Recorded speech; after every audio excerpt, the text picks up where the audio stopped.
আসসালামু আলাইকুম গাইস। আজকে আমরা এসে বলছি বিলের মাঝখানে একটি বড় ক্ষেত।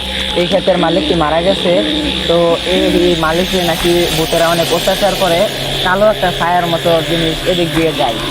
আর টাকা মাকা মিলে মালিকে এই ক্ষেতের ফসল কেটে বাড়িতে নিতে পারে না।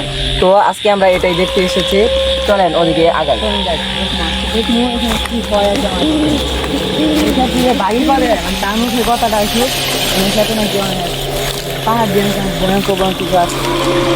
তো এখানে একটা টাওয়ার থাকা আমার ভয়ঙ্কর লাগে, মানে টাওয়ার থাকা যা টাওয়ারটি নির্মাণ করছিল তারাই বলছিল কিছু একটা ছায়া ওই। তো আপনি দেখতে পাচ্ছেন কি বড় খ্যাত, আশেপাশে বাড়িঘর।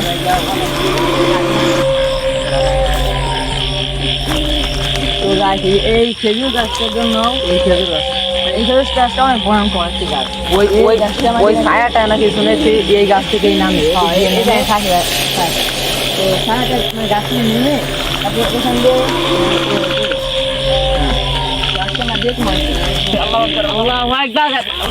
ভাই ভাই এখানে থাকা বেশি নেব তো না ভাই।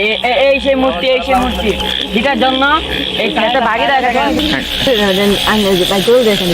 থাকা বেশি নেব তো না ভাই। কিছুক্ষণ আগে এখানে একটা ভাই এখন তো দেখা যাচ্ছে না, ওখানে তো যাই দেখতে কি মানে কি এখানে সবাই সবাই আমরা দেখবো এখানে কিছুক্ষণ আগে যাই। আমাদের কিছুক্ষণ আগে এই জায়গায় ঠিক না, ঠিক এই জায়গায় ওখান থেকে আমরা দেখলাম আর কি মানে এখানে ছিল ভুট্টা কোথা থেকে আসলো কোথায় গেলো, মানে এটা মানে আমাদের বের করতে হবে। এখানে বলছিল তো আমরা আলাদা মোদেক মুখ এদিকে দেখি আমার সাথে কিছু করলাম। এখন আমরা যেমন আগা মুখ আমরা এখন সামনে এগোচ্ছি।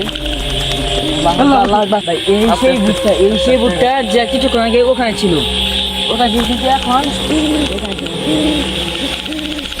আমার কি যাওয়া ঠিক আছে। চলেন যাই চলেন দেখি এখানে বুট যাবে কোথায় গেল কিছুক্ষণ আগে এই জায়গায় ছিল এখানে যাওয়া করছি না এত কম সময়ে কোথায় চলে গেল। কিছুক্ষণ আগে পেলেন আজকে আমার সাথে মানে দুইবার অস্বাভাবিক ঘটনা ঘটতো। একটা ঘটেছিল এখানে, আরেকটা তো গাইছে ওখানে আপনাকে দেখালাম, তো ওটা দেখানো উচিত না। তো আমরা কালকে এখানে কবিরাজ নিয়ে আসার পর মানে কবিরাজকে বলবো এখানে মানে কি হয়েছিল এবং কি ভূতটাকে হাজির করার জন্য।